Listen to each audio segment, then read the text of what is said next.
Hello everybody, welcome to Catherine Sews. Thank you so much for joining me today. In my last video, which I finished recording about 5 seconds ago, I said that I had just finished making these red pants and that I needed something to wear with them.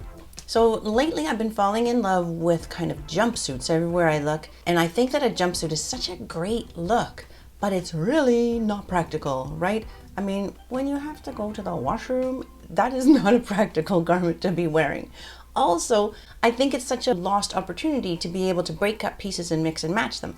I want to make 2 sets of coordinates that can go with each other, but also look like 2 jumpsuits. Do you get what I'm saying? So with the red pants that I have on, I want to make a matching red top. When I wear them together, I think it'll have that elegance and that simplicity of a jumpsuit, but I'll be able to wear this top with the printed pants and vice versa, and this will also just make, I think, a really beautiful jumpsuit. I'll make differences between them because I don't want 2 of the exact same thing. I might make one more of a tank top style, maybe one a raglan sleeve style. Not exactly sure yet because you know it's always a process. I might use the Chelsea top pattern that I made a few videos ago. That one, remember that? Yeah. I think that could be okay as a jumpsuit, but I might change that too and make it kind of like look like a wrap style. Not like a wrapper, but like a wrapped top. You know what I mean. And then this one, because it is a lighter weight, it would be perfect for really hot weather. I might make that one more of a tank top style. I think that's good, right? I think that'd be, I'm excited. All right, so why are we still talking? Let's get busy. This is the Chelsea pattern. It's a lovely pattern, but I did make quite a few changes to it. So I'll put a link to my video about it, and I'll also, of course, put a link to the pattern itself. Let me just kind of run you through quickly what I did. I made the sleeve a lot shorter. That was one of the main things I did, but just for ease of putting the thing together, I added a double notch to the back, on the back and on the back side of the sleeve, and a single notch to the front side of the sleeve and to the front. It just helps you so much when you're trying to sew it together to know what goes with what. That's what I'm starting with. This is the Chelsea top that I'll use the pattern of. I think what I want to do is turn the front into 2 pieces that kind of cross over into what looks like a wrapped style top. But I don't want anything that I'm going to have to fuss with or worry about like popping open. So I'll make it a rather high cross. So I'm just pinning a line because I don't want to use wax or soap on my finished garment. So kind of like that. Ooh, I also have to see if I have enough fabric to make the front into 2 separate pieces. I'm kind of constrained by how much fabric I have left. Either way is going to be good. It's all good. What I need to be able to do to make this a wrap style, because it's going to now have 2 front pieces, I need to duplicate this and make it full width. I'll take the front of the Chelsea pattern and just tape it to new paper. Good. And then fold that right together in half. Good. Then I can tape down the outside edge and then cut out the whole width. There. Good. So now I've got the full width of the pattern. So now this is the new line that I'll be tracing onto the pattern piece. But I'm lining it up with the edge of the pattern. That seems about good. And then I've got my pointed tracing wheel. And I'll just mark that line and come right into there. I don't really need to add seam allowance to this line because I'm going to trim the whole thing in a bias trim the same way I did here. And I'm sure you cannot see, but I can see my line here. It's coming about like that. So as always, there's a link in my description box to the friction pen, the curved ruler, the see-through ruler, and the pointed tracing wheel. All of these tools you can definitely live without, but if you're getting into drafting and sewing a lot, they really do make life easier. I really don't want to cut into the original pattern because I like this pattern. I might want to use it again. So I shall just cut here. And fold this back. That'll be fine if I just blend into the neck edge like that. That will be fine. That's going to be just ducky. I'm going to go ahead and cut out my 2 fronts like this, the back on the fold and the sleeve. Now I'm just looking around for any section that I can get bias strip out of. Bias doesn't necessarily have to be true bias, meaning exactly on the 45-degree angle. That is the best, but in a pinch you can kind of go off of true bias. I think I'm going to do the bias at 1.5 inches. I can just tilt my ruler along as I follow that edge. A rotary cutter and a heavy ruler is, to me, the best way to cut bias strips. I think 3 strips will do it to go around the neck and cross. I think so. This is the back. There's my double notch. And then here's my sleeve. And I know it's hard to see this red on red. And my apologies. But what can I do when I want to make a red top?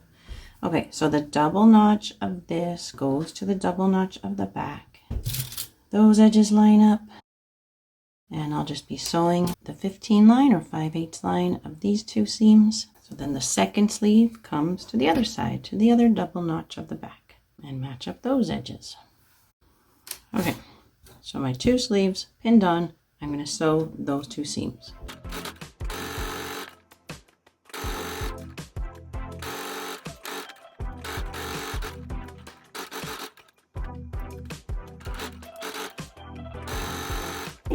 And then I'm just going to go straight to the serger. Of course, you don't have to use a serger. If you don't have one, that's okay. You can zigzag your edges.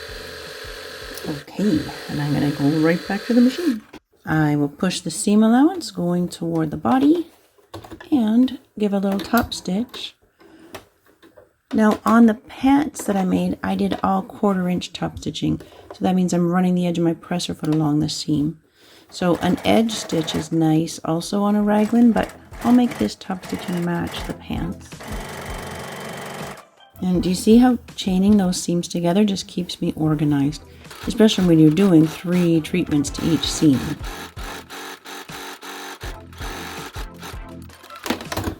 There, that looks good, and now I can cut those apart. Okay, that looks pretty good.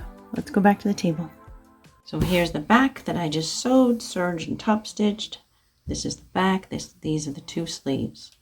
Then I'm connecting now the 2 fronts to the front edge of the sleeve. So I'm matching up the single notch to the single notch and corners to corners.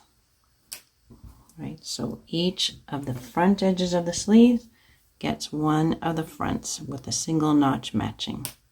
And then I'll go to the machine, sew, serge, and top stitch those seams the exact same way that I did these ones. So now this is the neckline. These are the sleeves. The back seams and the front seams are all sewn, serged, top stitched, and I also ran to the iron and just pressed those seams nice and flat. Good. So now I can bring the whole thing right side together and sew the side seams. So I'll sew and serge these the same way, but I won't top stitch. So side seams are sewn and serged, but then I just tried it on and it was looking like potentially a little too cleavagey for me.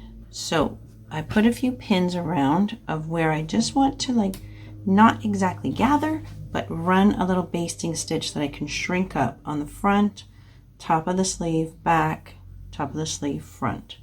So I'm just going to run a basting stitch. So that's just a regular straight stitch, but with an extra long stitch length. So I won't be doing back tacks and I won't cut my thread short. And I think I'll just do it all as one continuous line. With my basting thread now, I don't pull the thread, I just hold the thread steady as I shuffle the fabric along. I don't want to make any gathers, I just want to compress the fabric. So this will act like a stay stitch as well. When I go to put on the bias trim, it'll stop this from stretching out. So I measured this across the front before I started to ease that in, and from one pin to the other pin, it was 40 inches or 20 inches on the fold. I had 5 pins that were each pinning in about 1 inch of fabric. And it's 17, so that'll do. So this is just going to hang out here while I just make the bias tape. To sew the bias strip down, I'll take one strip and point it away from me, and another strip and point it towards me, and they are right sides together. And I don't want to match them up corner to corner. I want to match them up at the sewing line. So here to here is where I want them matched up.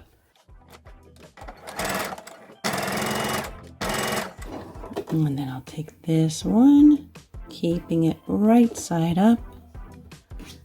And then the last one goes down onto it. Same way, matching up the sewing line. And then let's take a quick trip to the iron. So first I just pressed those seams open and flat, and then I folded it wrong sides together and pressed the whole strip flat. So now I'm just pinning that bias strip to the front, and I'm just giving it a little bit of a tug to the bias as I go, just really slight. And then I think I'm just going to sew and serge these 3 edges together, and then turn that serged edge to the inside and top stitch it down. Okay, let's take this to the machine. I'll just keep some tension on it as I go, and I'm just sewing at the edge of my presser foot.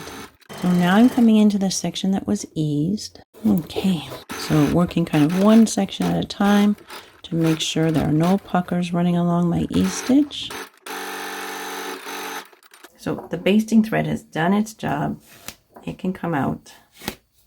I'll just give it a good press and try it on again, and just make sure it's sitting nicely and not looking kind of puffy. Okay, it actually sits quite nice, but this pucker is right center front, so that's gotta go. Fixing a pucker like that usually just means unpicking a few stitches and then re-sewing that one little section, trying to spread out the extra a little bit. So now that'll press right out. Yay, pucker be gone. So now I have my confidence back and I can serge that seam. Okay, so after I serged it, I thought it would be a good idea to try it on with the pants, and it just looked way better if it didn't have so much of a wrap. And so I unpicked, removed the stitching and the serging off of this side, re-sewed it so it's a straight line, and now I will make that change to the pattern just in case I ever want to make this again. I also realized when I had it on that I don't need the whole underside, like it doesn't have to actually wrap. So I only made this change to one side because I think what I'll do is when I edge stitch this, I might start here and come all the way around and go down, stitching the 2 layers together. And then that way I can get rid of all of this fabric, which will make it a lot lighter. That'll be way better. So that means that my pattern for this side only has to be this smaller section. So I could have saved some fabric had I planned all that out ahead of time. But you know me, jump in and then plan. Oh dear, okay. I edge stitched that and I just stopped at that first seam. And now I'm going to continue from there and go all the way down. And then hopefully I can still get in there to serge that edge. That'll be okay. Good. So I want to be sewing right on the edge of that seam.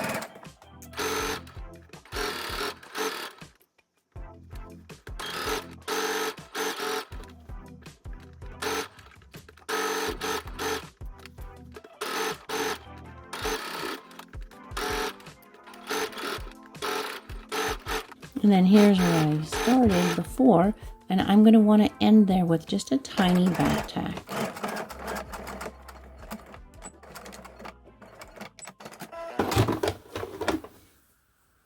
Not too bad. Okay. On the inside, this whole giant flap of fabric is now unnecessary. So I cut it off, leaving enough space that I can get in there with the serger. So I'll go and serge that, and I'll serge the bottom of both sleeves and the bottom of the whole top. I'll just serge and come right back.